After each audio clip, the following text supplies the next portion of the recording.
The Columbia Network takes pride in presenting Orson Welles in the first production of a unique new summer series by the Mercury Theater on the Air.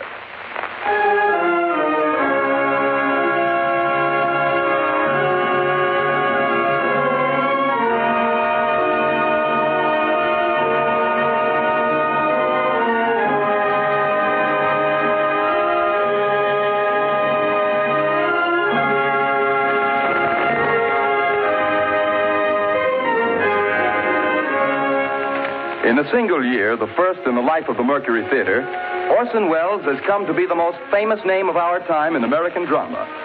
Says Collier's Magazine, 23-year-old Orson Welles threw a bombshell into Broadway. Robert Benchley writes in the New Yorker, the production of the Mercury is, I should say, just about perfect. Time Magazine declares, the brightest moon that has risen over Broadway in years. Welles should feel at home in the sky, for the sky is the only limit which his ambitions recognize. And finally, the United Press remarked, meteoric rise of Orson Welles' Mercury Theater continues unabated. With 4 hit shows in its first year, the Mercury might well close its door on a season unparalleled in Broadway history.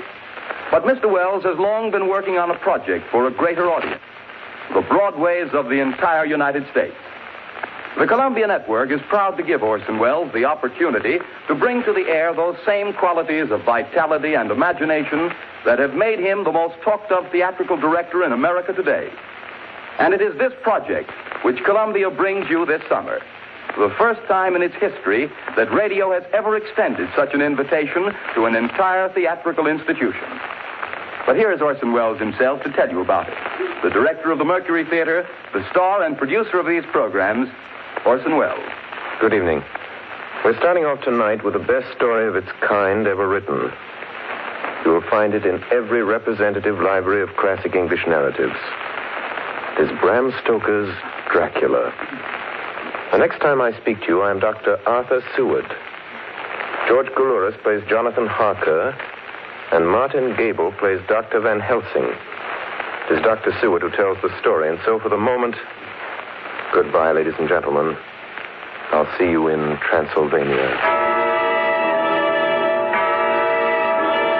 The Mercury Theater on the Air presents Orson Welles as Count Dracula in his own version of Bram Stoker's great novel, Dracula.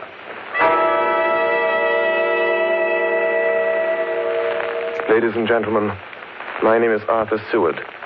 I'm here tonight to bear witness to the truth of certain events which you may find it hard to believe, but I ask you to believe them. I have here certain documents, telegrams, clippings from the press of the day, memoranda, and letters in various hands. All needless matters have been eliminated, so that a history almost at variance with the possibilities of contemporary belief may stand forth as simple fact. I present you first with excerpts from the private journal of Jonathan Harker. I, Jonathan Harker, lawyer's clerk, article to Peter Hawkins, Esquire of Exeter, England, am writing this journal in the hope that if misfortune overtakes me, it may one day come to the eyes of those who love me. I set out from London on the last day of April to visit one of our clients in Eastern Europe. On May the 3rd, I arrived in Budapest and came after nightfall to Klausenburg on the borders of Transylvania. At Bistritz, there was a letter of welcome for me from our client, informing me that his carriage would await me at the Borgo Pass. It was signed Dracula.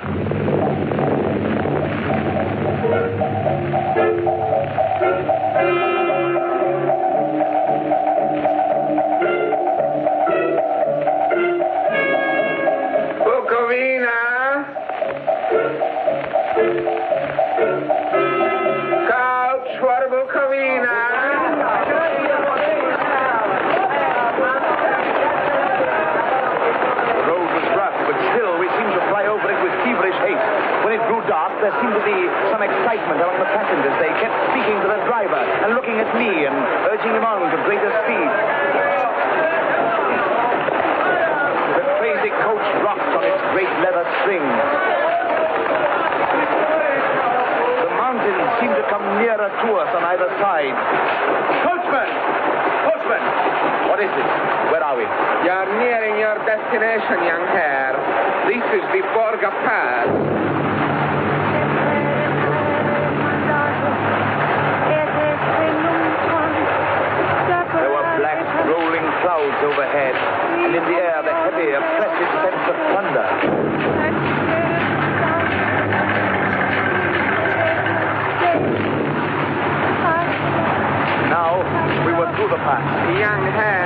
expected after all.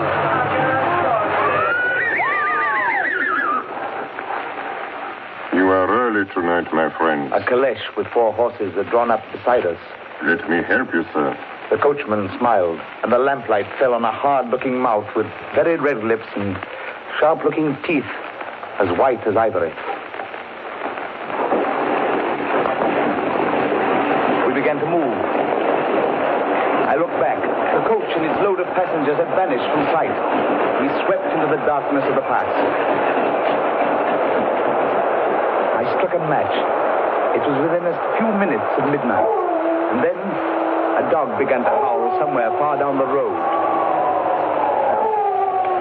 The wind was rising. It moaned and whistled through the rocks, and the branches of the trees clashed together as we swept along. It grew colder and colder still, and fine powdery snow began to fall.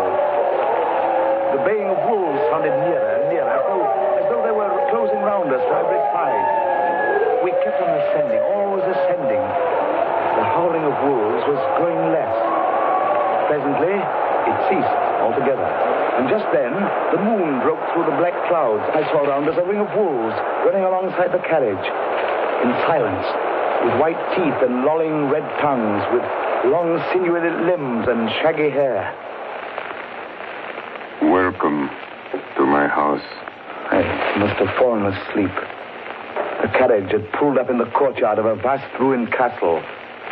The coachman was nowhere to be seen. Welcome to my house. Come freely, go safely, and leave something of the happiness you bring. Count Dracula? I am Dracula. His face was strong, very strong, aquiline. The mouth, so far as I could see under the heavy mustache, was fixed and rather cruel looking, with peculiarly sharp white teeth. You hear them, Mr. Harker. The wolves? The children of the night, as you say, Mr. Harker.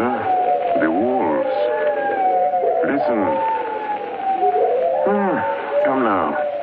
There are many things you must tell me tomorrow. Of England and of the estate there you have purchased for me. Yes. The estate is called Carfax, I believe. Yes, that is so. But now I will detain you no longer.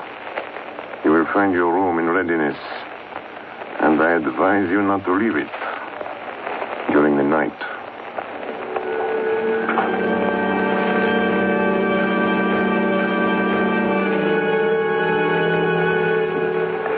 This castle is on the very edge of a terrible precipice. A stone falling from the window would fall 1,000 feet without touching anything. I explored. There are doors everywhere, and all of them locked. The door to the great hall, the door to the courtyard, every door in the castle is closed, bolted against me. The castle of Dracula is a prison, and I am a prisoner.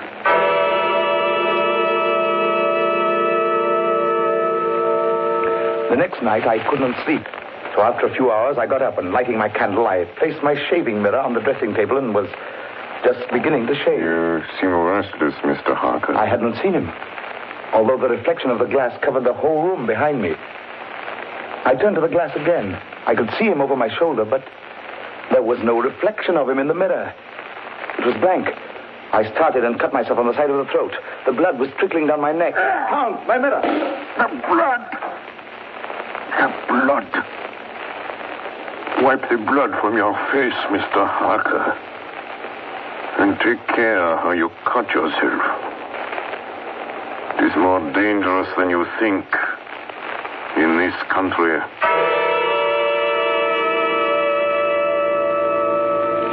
When I awoke, I found most of my things were gone. My passport, my notes, my letter of credit. I could find no trace of them anywhere. And my door is locked from the outside. June 20th. There is work of some kind going on in the castle. Now and then I hear the faraway muffled sound of mattock and spade. And last night, the second of the predated letters which Dracula made me write, the second of that series which is to blot out the very traces of my existence from the earth, went forth.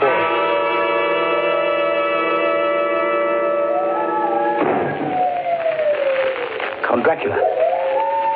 Yes, my young friend. Well, what of me? When am I free? When can I leave this place? Free? Mr. Harker, you're always free. You want to leave? Would you like to leave tonight? Yes, in God's name. My dear young friend, not an hour shall you wait in my house against your will. Come, follow me.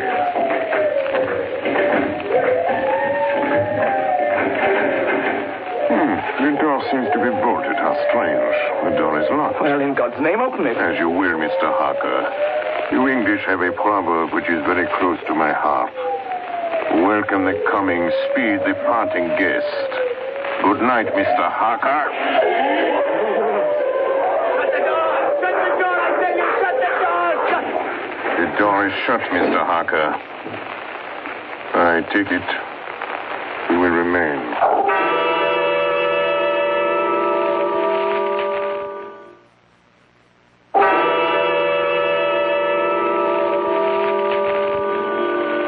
Morning, June the 30th. These may be the last words I ever write in this diary. Oh, God preserve my sanity. I have never seen Count Dracula by day. At sunrise, at the first cockcrow, he is gone. I do not understand these things. I only know that the wolves obey him, and that he is a man with hair on the palm of his hands, with sharp teeth, and no blood in his face. He casts no shadow. He cannot be seen in a glass. And he moves like a bat across the sheer face of the castle walls. He eats no food and is mortally afraid of the crucifix.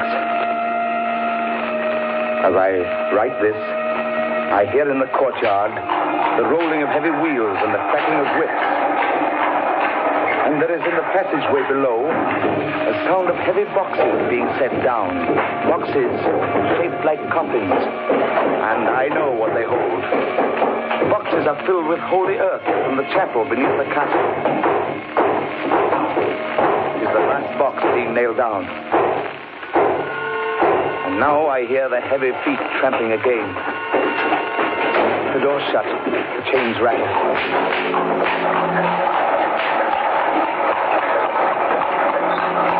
In the courtyard and down the rocky way, the roll of heavy wheels, the crack of whips. Help! Help! Help! The wagons have gone. I'm alone in the castle. I'm alone in the castle. I'm alone in the castle. I'm alone. I'm alone. I'm alone. Ladies and gentlemen, this is Dr. Seward. Mr. Harker's journal terminates at this point. I now present in evidence a clipping dated August 8th of that year from the Yorkshire Telegraph from our correspondent in Whitby. One of the greatest and suddenest storms on record was experienced here today. The weather has been somewhat sultry, but Saturday evening was fine. The band was playing. The piers were crowded with holidaymakers. The wind fell away entirely during the evening, and there was a dead calm. There were but few lights at sea. The only sail noticeable was a foreign schooner under full canvas, which was seemingly going westward. A little after midnight came a strange sound from over the sea, and high overhead the air began to carry a strange, faint, hollow booming. Then, without warning, the tempest broke. And there, with all sails set, was the foreign schooner rushing with terrific speed toward the shore. A searchlight was turned on her. And there, lashed to the helm, was a corpse with drooping head which swayed horribly to and fro at each motion of the ship. A moment later, she crashed. And then a strange thing was seen. At the very instant she touched, a huge dog sprang up on deck from below and, running forward, jumped from the bow onto the sand and, making straight up the east cliff toward the graveyard, vanished into the night. The Coast Guard, going aboard at dawn, found the dead man fastened to a spoke of the wheel. Tightly clutched in one hand was a crucifix. The man must have been dead for quite 2 days. In the pocket of the dead man's coat was found a bottle, carefully corked, containing a roll of paper. This proved to be an addendum to the ship's log. There was found on board only a small amount of cargo, and that of a most unusual nature. Apparently the ship carried nothing but earth. Common earth, packed away in wooden boxes, shaped much like coffins.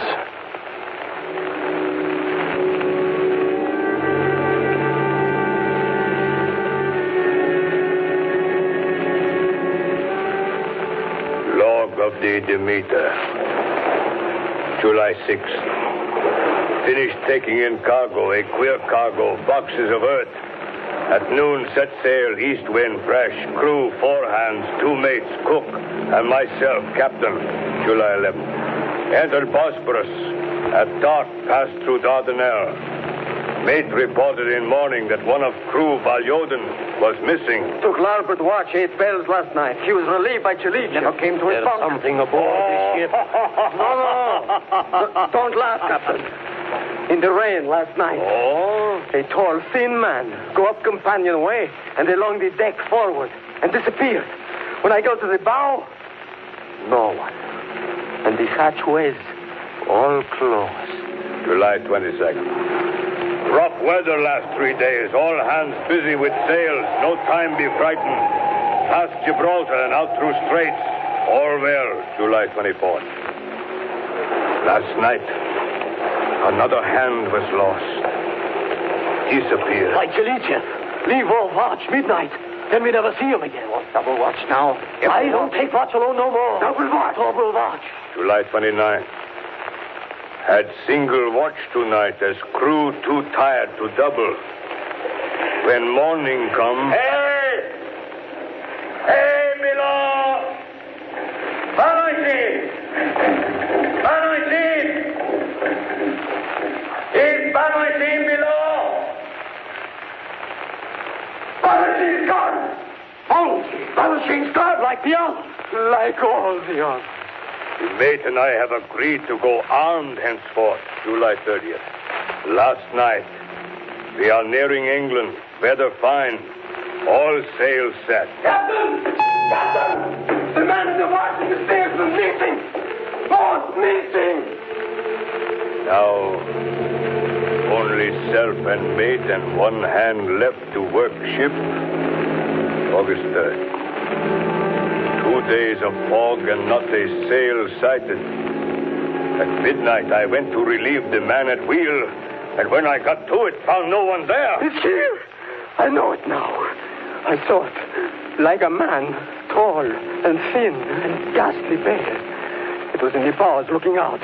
I gave it the knife, and my knife went through it. What? Empty as air. What is it? What are you talking about? It's here, and I'll find it. It's in the hold.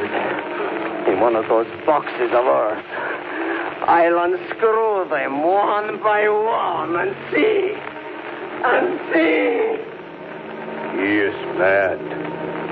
Stark raving mad. It's no use my trying to stop him. He can't hurt those big boxes. They are invoiced as common earth. I know the secret now. The sea will save me from him. That's all that's left. That's all that's left. August 4th. I am all alone on my ship. And still the fog. I dared not go below. I dared not leave the helm. So here all night I stayed. And in the dimness of the night, I saw it. I saw him. God forgive me, but the mate was right to jump overboard. It was better to die like a sailor in the blue water. But I am captain, and I must not leave my ship. I shall tie my hands to the wheel when my strength begins to fail. And along with them I shall tie that which it dare not touch, my crucifix. I am growing weaker, and the night is coming on. God and the Blessed Virgin help a poor ignorant soul trying to do his duty.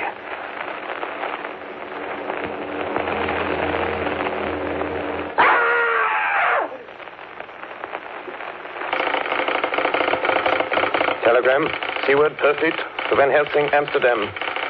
Lucy Westenra in alarming condition. Cannot diagnose. Come at once. Seward. Telegram, Van Helsing, Amsterdam, to Stuart, Perfect. I'm on my way to you. Please arrange the examination immediately my arrival from Helsing. Ladies and gentlemen, I must now explain that 6 months before the events recorded here, I had become engaged to a young lady, Lucy Westenra. We were to have been married in the spring. My old teacher, Professor Van Helsing, arrived at 4 the next afternoon. I took him at once to Lucy's house. She lay in a bed asleep. She was ghastly, chalkily pale. The red seemed to have gone even from her lips and gums, and the bones of her face stood out. Young Miss is bad. Very bad. She must have blood or she will die. Yet she is not anemic. The qualitative analysis of her blood gives quite normal condition. It is strange. I do not like to think how strange. Look! My God, her throat, look! The black velvet band that she always wore had dragged up a little and showed a red mark on her throat. Just over the external jugular vein were 2 punctures, not large, but not wholesome looking. The edges were white and worn looking. Well? Well, what is it, Professor? What's wrong with her? Speak frankly. You can tell me the worst. I wish I could, Stuart. I wish I could. But I do not dare. But won't you tell me anything? I will tell you this. Your young lady is in a danger greater than death. You must believe me. If you leave her for 1 moment and harm befalls, you will not sleep easy thereafter.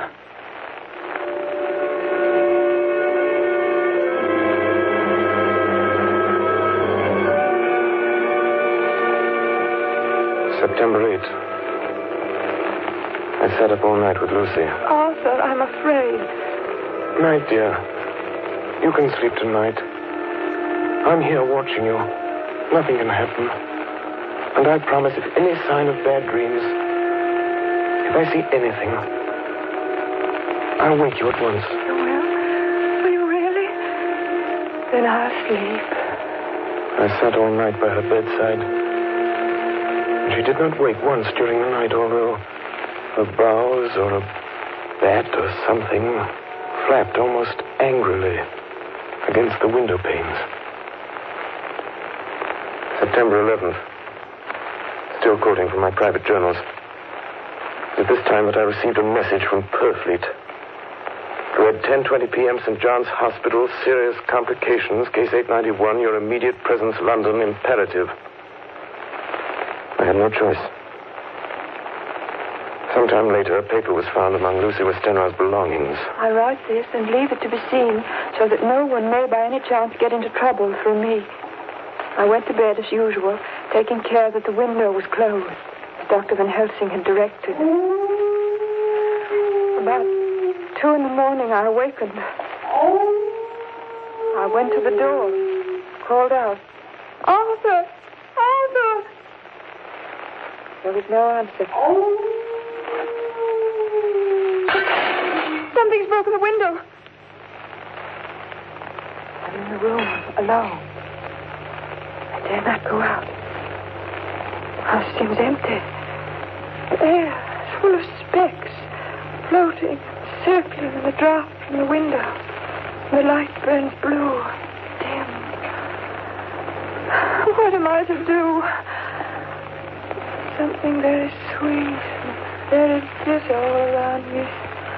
Nothing sinking into deep water.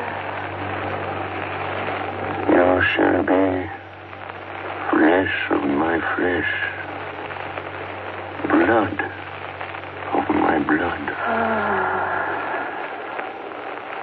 September 12th. Late. Only resolution and habit can let me make an entry tonight. We found her sprawled on the floor. There was a draft in the room from the broken window. Her throat was bare, showing the 2 wounds, looking horribly white and mangled. We are too late, my friend. We have failed. God's will be done. She's dying. Yes. She's dying. Stay beside her. It will make much difference, mark me, whether she dies conscious or in her sleep.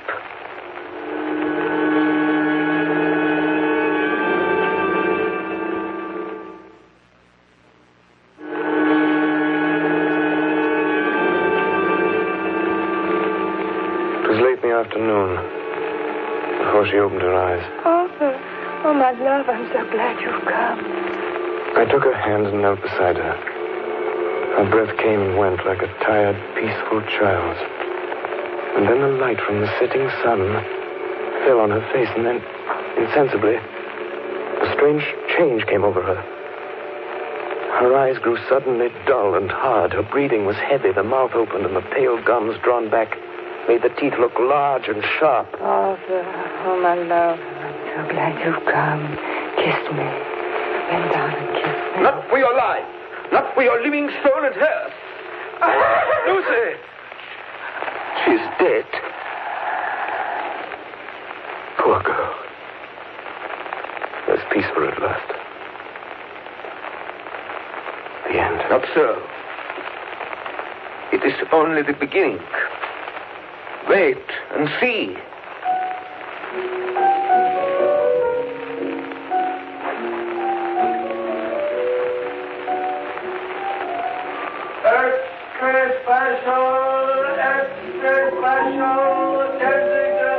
Westminster Gazette, September 25th. A Hempstead mystery. The Kensington Horror, the stabbing woman, and the woman in black are vividly recalled to mind by a series of events that have taken place recently in the neighborhood of Hempstead. Several cases have occurred of young children straying from home or failing to return from their playing on the heath. In all these cases, the children have given as their excuse that they have been with a beautiful lady who offered them chocolates. In each case, the child was found to be slightly torn or wounded in the throat. The wound seemed such as might be made by a rat or a small dog.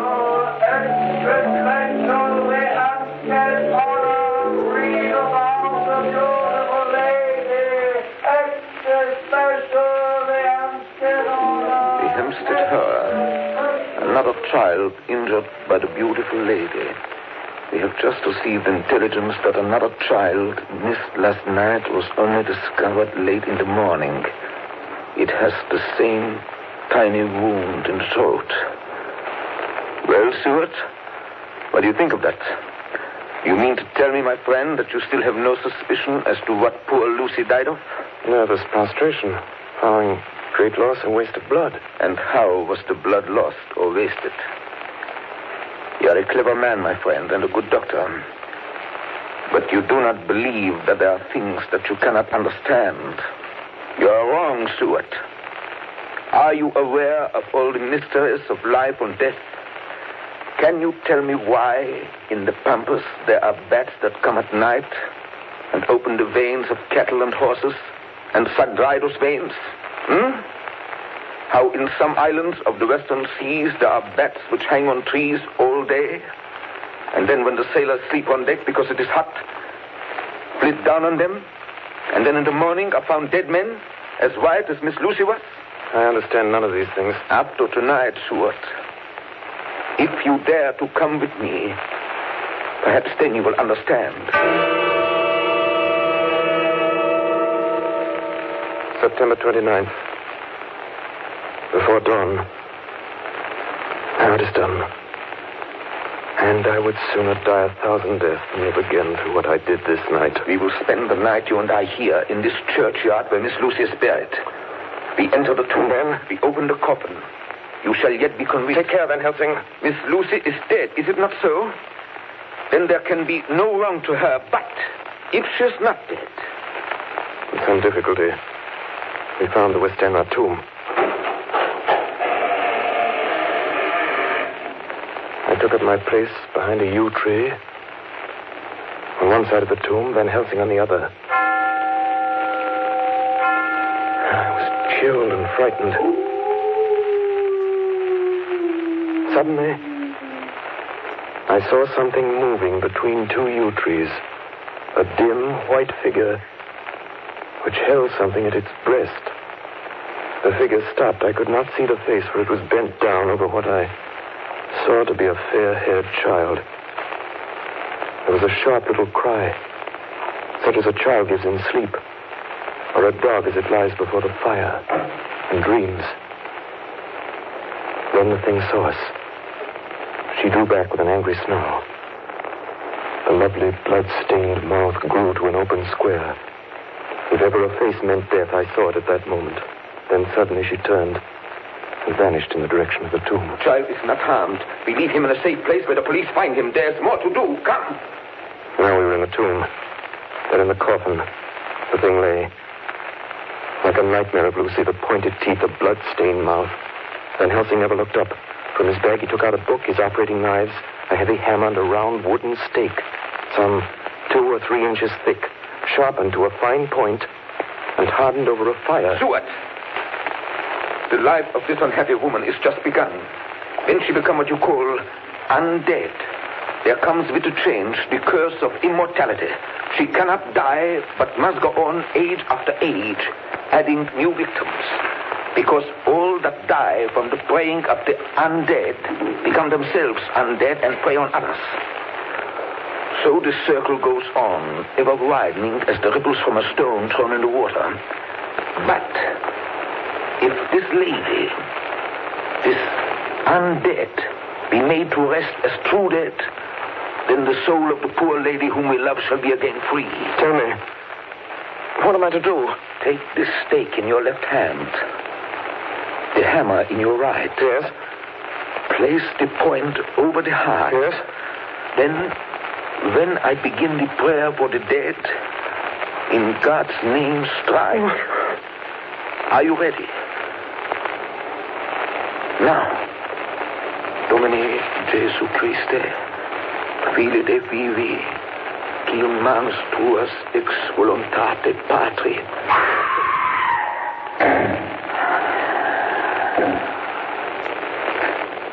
On the morning of July 11th, a man was found on the border of Transylvania. He talked wildly of wolves and boxes of earth and blood, and gave his name as Jonathan Harker. In the hospital at Klausenberg, he improved sufficiently to make possible his removal to England. I'm still quoting from my own personal papers. But there his condition remained so serious that he was committed for observation to a private ward in my hospital at Purfleet. Here he did so well that in 3 weeks he was completely recovered. It was during this time that his wife, Minna Harker, brought to the attention of Dr. Van Helsing and myself the journal that her husband had kept while a prisoner in the castle of a certain Count Dracula in Transylvania.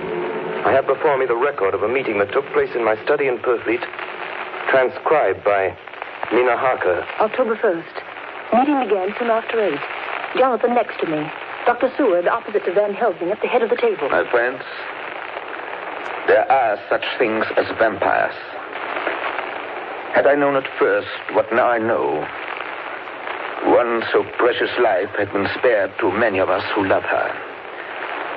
The vampire which is amongst us is of himself so strong that he can direct all the elements. The storm, the fog, the thunder. He can command all the meaner things, the moth and bat, the owl and the fox and the wolf. How, then, are we to begin our strike to destroy him? How shall we find his place? And having found it, how can we destroy? My friends, it is a terrible task that we undertake. To fail here is not mere life or death. If we fail, we become as him. Foul things of the night, as him. What do you say? I answer for myself. Count me in. I'm with you. The professor laid a small golden crucifix on the table. We took hands, and our solemn pact was made. My friends, we too are not without strength. The vampire flourishes on the blood of the living. Without this, he cannot live. He throws no shadow. He makes no reflection in a mirror. He can transform himself to a wolf, to a bat. He can come on moonlight rays as elemental dust. He can see in the dark. He can do all these things. Yet he is not free. His power ceases at the coming of the day. Then, until night, he must remain in the shape in which he finds himself, and except in his coffin home, in those earth boxes, he cannot rest. When we can confine him in his coffin, then, my friends, if we obey what we know, we will destroy him. At that moment, something flapped wildly against the window. Then Did you hit it? I don't know. we looked out of the window. Against the black sky, we could see nothing. Data in our possession. From the Count's castle in Transylvania to Whitby came 50 boxes of earth. All of these, to our certain knowledge, were delivered at Carfax. Recently, 12 of these boxes have been removed. First step, ascertain whether all the rest remain in the deserted house next door or whether any more have been removed. We must trace each of these boxes and sterilize the earth with holy water so that he can no longer seek safety in it. And we must hurry. The events of the next few days are described in Jonathan Harker's journal. October 2nd, 5 a.m. Just returned from the empty house. Left Mina here at home. Well, we've done our work at Carfax. The place was filthy. The air stagnant and foul and alive with rats. We counted the boxes. Only 38 of them. And over each one, the professor went through his same mysterious work. It was dawn when we got back. I found Mina asleep. She looks paler than usual. October 2nd. Soon after they left, I fell asleep. I remember hearing the sudden barking of the dogs. And then there was silence. I got up and looked out of the window. There was a thin streak of white mist moving across the grass along the wall of the house. It dawned on me that the air in the room was heavy and dank and cold. The gaslight came only like a tiny red spark through the fog. I could see through my eyelids. The mist grew thicker and thicker. Then, as I looked, the spark divided and seemed to shine on me through the fog like two red eyes.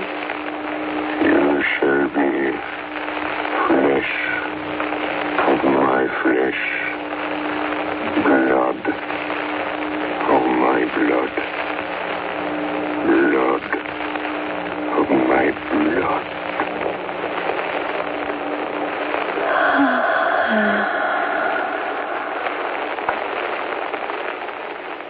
October 2nd, 8 p.m. We're on the track. 12 boxes were delivered last week to an empty house at 347 Piccadilly. My dear friends, until the sun sets tonight, Dracula must retain whatever form he now has. We have this day to hunt out all his lairs and sterilize them. Then he will have no place where he can move and hide. But we have only until sunset. The house in Piccadilly was empty, like the one at Purfleet. The same sickening smell was in the air. On a table, we found a clothes brush, a brush, and a comb, and a basin. The latter containing dirty water, which was reddened as if with blood. The boxes are back here. 8, 9, 10, 11. Only 11. There's a 12th box somewhere. Gentlemen, it is after 6. The sun is setting. We've no time to lose. He will return at any moment. Open the boxes. Quiet. Listen. Be ready. It is he! The window! You waste your bullets, gentlemen. You think you baffle me? You with your pale faces all in a row like sheep in a butcher's. You think you've left me without a place to rest. But I have more. And time is on my side. The one you love is mine already. I have known her. Already my mark is on her throat. Flesh of my flesh. Blood of my blood. She is with me always. Over land or sea.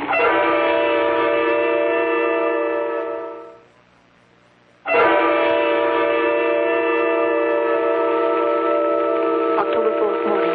Another meeting in the study of poetry. We must find that last remaining box, gentlemen. We must find it.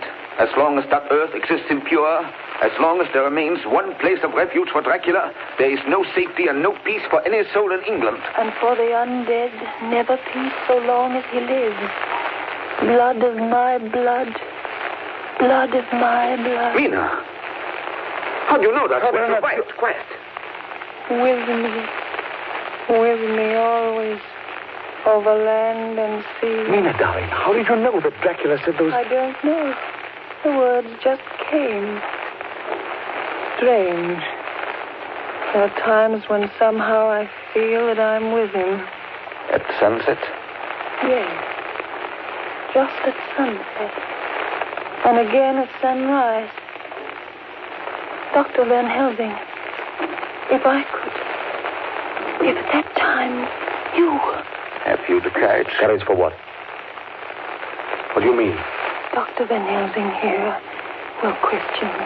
I will question her, yes. In a state of hypnosis. The one you love is already mine, he said. She is with me always, over land or sea. Ah, Count Dracula. Perhaps she will betray you if she is really with you, this one we love. Who knows? If she is really with you over land or sea. Blood of my blood. Mina. Yes? Answer me, Mina. Are you with him? Yes, I am with him. Where are you? I do not know. It is all dark. What you hear? The lapping of water. I can hear it on the outside. Then you are on a ship. Yes. What else do you hear? There is the creaking of an anchor chain. What are you doing? I'm still. Oh, so still. It is like death. It's like death. Here's a report from Matson Peabody, shipbrokers. Dated October 5th, according to Lloyd's list, the only sailing ship that left for the Black Sea yesterday was the Tsarina Katrina, bound for Varna. Some hours before she sailed, a man came alongside, all in black, driving a cart with a great box in it. This he lifted down single-handed and carried below. No one remembers having seen him after that, as heavy mist came up over Doolittle Dock until sailing time. The rest of London Harbor remained completely clear. Our plans are made. The average sailing time from London to the Black Sea is 3 weeks. We can travel overland to the same place in 3 days. We shall be there waiting for him when he arrives. October 15th, arrive Varna about 5 o'clock. Mina seems stronger. Every morning before sunrise and just before sunset, she speaks to Van Helsing in a trance. Are you with him, Mina? Tell me, are you with him? I am with him. What can you see? Nothing.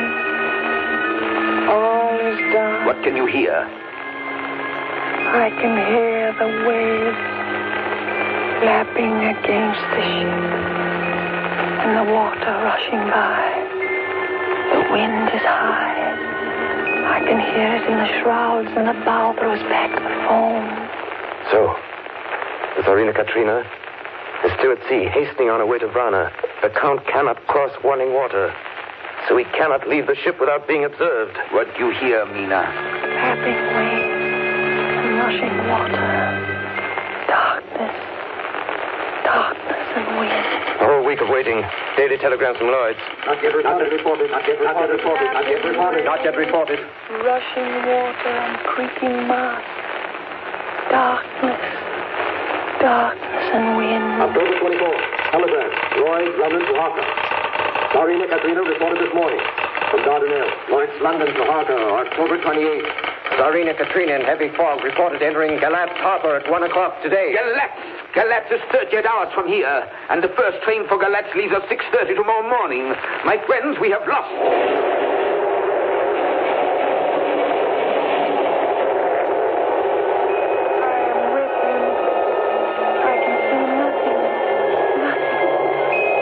I can hear men's voices calling, and the roll and creak of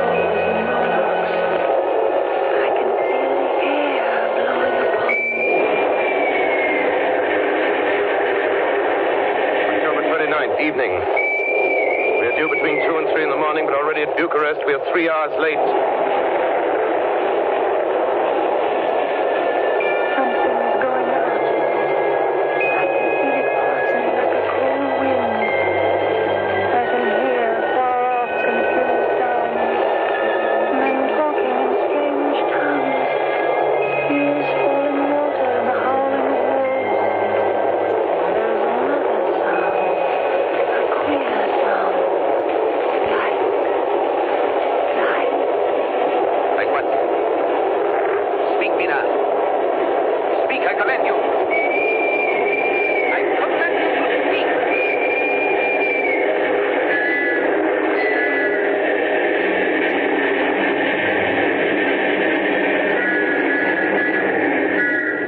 Arrived in Galatz. Saw Captain Zarina Katrina. A man come aboard with an order an hour before sunup to receive a box for a party by the name of Dracula. Had his papers, I read. Emmanuel Hildesheim, his name was. Mr. Hildesheim? Yes. You went out of the box yesterday. I gave it to Kylov by order. Kylov. Mr. Kylov? I know. This morning they find him dead inside the churchyard of St. Peter. They find him dead with his throat torn open. October 30th evening. There are two ways in which Dracula can get back to his own place. By land or by water. We've examined the map and find the most likely river is the Serre. You and I, Seward, will charter a steam launch and follow him up the river. Van Helsing and Mina will take the train to Veresti, and from there they will From there we shall go in the track where Harker went, from District over to Borgo. If you have not caught him before, we shall be awaiting Dracula there.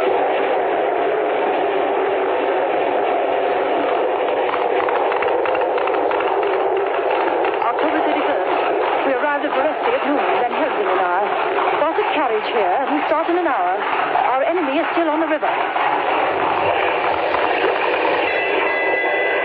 October 31st. We can run at good speed up the river at night. There's plenty of water, and the banks are wide apart. November 1st, evening. No news all day. We hear that a big boat went up the river before us, going at more than usual speed.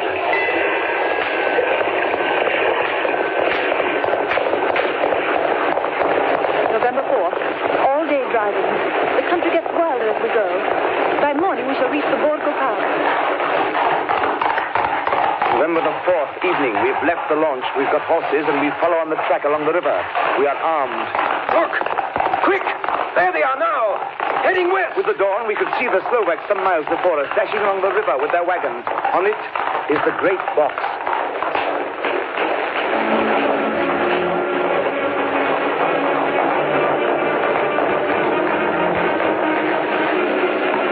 Late in the afternoon, we reached the Borgo Pass. Van Helsing, look!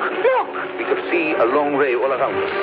Far off, beyond the white waste of snow, was the river like a black ribbon curling. Between us and the river, not afar off, came a group of men, mounted Slovaks hurrying along. In the midst of them was a wagon which swept from side to side. On the wagon was a great box. Look! We see two horsemen following fast, coming up from the south. Now the horsemen are not more than a mile behind. Now the wagon is quite close to us. We can see the great box swaying crazily. Now they are almost upon us.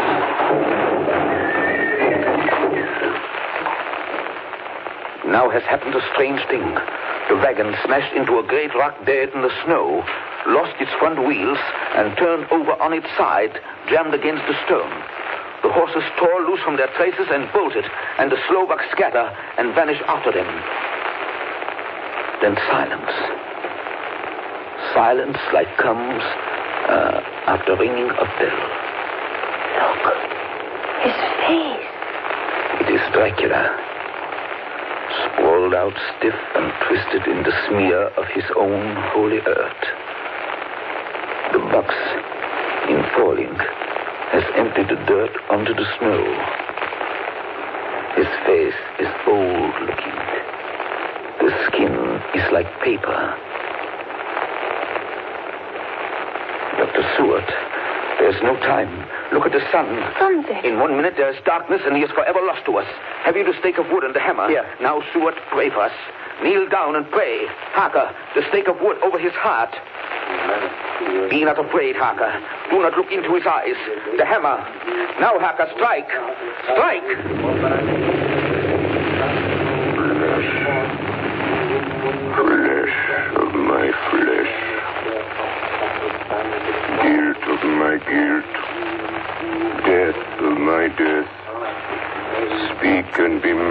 rest in the instant of your master's peril. Elements of darkness, rain, evil winds, mist, and mold, and tempest. The others couldn't. But somehow I can hear him speaking behind his eyes. Claw, wing, tooth, scale, tissue of flesh, death of my death, dead and undead. The hand of the living is over your master. Console him, my children. This instant is no longer than the space between two heartbeats. But the night is not here, and I am lonely. Come to your master, my children. Beguile him now in the instant of his peril. Beguile him with the sound of your names. Claw, wing, tooth, scale, tissue of flesh. Strike, Harker, strike! There is one very dear to me who has not answered. My love, Mina. There is less than a minute between me and the night. You must speak for me. You must speak with my heart. Give them to me! Jonathan, give them to me! That stake of wood and the hammer! I shall never forget that moment. The look on poor Mina's face as she stood there, the angry scar standing out on her throat, her eyes like living coals in the last red of the sunset. She had torn the stake and the hammer out of my hands with the strength of an animal. Mina, do you know what you've done, woman? You know what you've done to us? You've released him. The evil is free. Look! The sun! As we looked down at Dracula, the eyes saw the sinking sun, and the hate in them turned to triumph. Flesh of my flesh. Come to me, my love. Come into the night and the darkness. You have served me well, my love. My bride,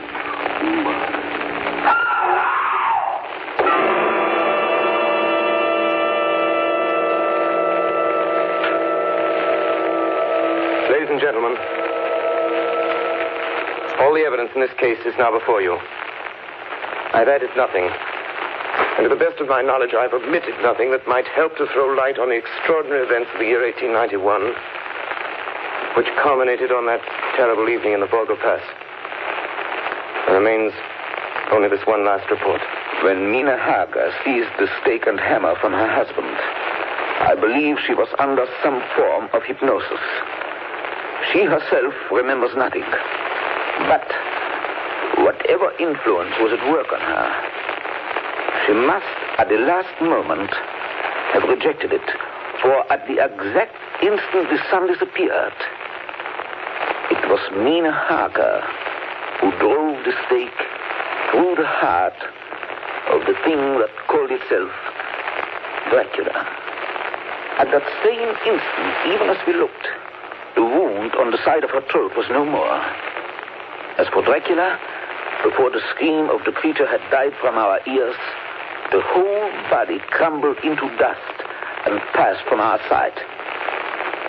In the final moment of dissolution, there was in the face a look of peace, such as I never could have imagined might have rested there.